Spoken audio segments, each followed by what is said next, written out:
Hello বন্ধুরা, আসসালামু আলাইকুম। আশা করি আপনারা সবাই ভালো আছেন। তো বন্ধুরা, প্রতিনিয়ত আরেকটি নতুন ভিডিও নিয়ে চলে আসলাম। তো বন্ধুরা, এই ভিডিওতে আমি দেখাবো আপনারা গ্রো ইয়ার্নিং V16-তে পেমেন্ট প্রোফাইল কীভাবে সেট আপ করবেন। তো বন্ধুরা, আপনারা সবাই কাজ করে যান, কিন্তু পেমেন্ট প্রোফাইলটা কীভাবে সাজাবেন সেটা আপনারা সবাই বুঝতে পারেন না। তো বন্ধুরা, পেমেন্ট প্রোফাইল সেট আপ করার জন্য আপনাদের যে কাজটি করতে হবে। তো বন্ধুরা, তার আগে আপনি আমার চ্যানেলে যদি নতুন হয়ে থাকেন তাহলে অবশ্যই আমার চ্যানেলটি সাবস্ক্রাইব করে রাখুন, পাশে থাকা যে বেল আইকনটি আছে সেটা অবশ্যই বাজাবেন। তো বন্ধুরা, পেমেন্ট প্রোফাইল সেট আপ করার জন্য আপনাকে যে মূল কাজটি করতে হবে সেটা হচ্ছে গ্রো ইয়ার্নিং। আপনার যে অ্যাপসটা রয়েছে সেই অ্যাপসে আপনাকে প্রবেশ করতে হবে। তো বন্ধুরা, সেই অ্যাপসে প্রবেশ করার পর কিছুক্ষণ লোডিং নেবে। তো বন্ধুরা, লোডিং নেওয়ার পর দেখুন আপনাদের মাঝে এমন একটা ইন্টারফেস চলে আসবে। এমন ইন্টারফেস চলে আসার পর আপনাদের এখানে যে কাজটি করতে হবে সেই কাজটি হচ্ছে এখানে নিচে দেখুন মোর নামে একটা অপশন রয়েছে। তো বন্ধুরা, এই মোড়ে একটা ক্লিক করে দেবেন। তো বন্ধুরা, এই মোড়েতে ক্লিক করে দেওয়ার পর একটু নিচের দিকে চলে আসবেন। নিচের দিকে চলে আসার পর আপনাদের মাঝে এমন একটা ইন্টারফেস চলে আসার পর দেখুন এখানে পেমেন্ট প্রোফাইল নামে একটা অপশন আছে। তো বন্ধুরা,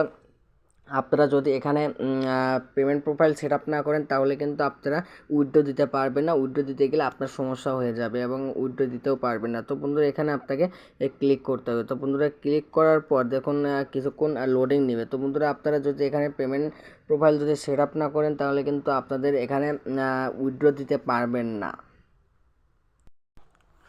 তো বন্ধুরা, তারপর দেখুন আপনাদের মাঝে আমার একটা পেজ চলে আসবে। আসার পর দেখুন আপনাদের এখানে যে কাজটি করতে হবে সেই কাজটি হচ্ছে আপনি যদি রিসার্চ নিতে চান তাহলে আপনাকে এখানে রিসার্চ নাম্বার দিতে হবে। তো বন্ধুরা, এখানে আপনাদের রিসার্চ নাম্বারটি দিতে হবে। আর যদি আপনাদের স্কিটো নাম্বারে আপনি পেমেন্ট নিতে চান তাহলে আপনাকে এখানে স্কিটো নাম্বার বসাতে হবে। তারপর আপনাদের আরেকটি কাজ হচ্ছে আপনি যদি নগদে পেমেন্ট নিতে চান তাহলে এখানে নগদে এখানে নাম্বার বসে দিতে হবে। তো বন্ধুরা, নাম্বার বসে দেওয়ার জন্য এখানে টাইপ করতে হবে। টাইপ করলে কিন্তু সব হয়ে যাবে। তো বন্ধুরা, তারপরে এখানে দেখুন আপনি যদি রকেটে পেমেন্ট নিতে চান তাহলে এখানে আপনি রকেটে নাম্বার দিয়ে দেবেন। তো বন্ধুরা, তারপরে এখানে রয়েছে দেখুন বিকাশ নাম্বার। আপনি এখানে বিকাশের নাম্বারেও পেমেন্ট নিতে পারবেন। তো বন্ধুরা, আপনারা এখান থেকে নাম্বার বসে দিয়ে এখানে সেভ প্রোফাইল নামে একটা অপশন আছে। তো বন্ধুরা, এখানে সেভ প্রোফাইলে একটা ক্লিক করে দেবেন। ক্লিক করে দিলেই কিন্তু আপনাদের কাজগুলো শেষ। তো বন্ধুরা, আজকে এই নিয়ে ভিডিওটি তৈরি করা হয়েছে।